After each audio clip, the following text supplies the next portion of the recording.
For years now, Sheriff Drew says the jail has operated understaffed, not enough correctional officers to control inmates, and not enough nurses to help with inmates who are intoxicated or in need of medical assistance. What we're doing is we're having correctional officers try to diagnose the symptoms, contact the jail nurse, and it's a recipe for disaster. He says the jail was running with 2 full-time nurses, 1 part-time nurse, and 58 officers, including administration. With only 6 on duty at any given time, 2 were inside control rooms, unable to help with most of the work, which left just 4 officers to feed, hand out medication, book inmates, conduct jail checks, and move prisoners. Drew says over the last 90 days, the jail has housed between 195 to 200 inmates. He says the ratio between officers and inmates just isn't adding up.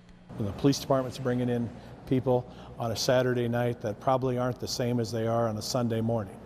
Okay? Their behavior requires more people. Drew says he added 2 more officers per shift and is currently paying them overtime. If it continues for the rest of the fiscal year, the sheriff says he's spending $180,000 in OT. The current budget only allows for $32,000. We're on a kind of a fiscal disaster for our overtime. Sheriff Drew wants a few extra employees added to the payroll. He wants 1 nurse and 2 correctional officers added each year for the next 3 years. That's a total of 9 new employees. I think that those are very good numbers for the recommendation that he made, this morning relative to, what resources we have to fund that right now.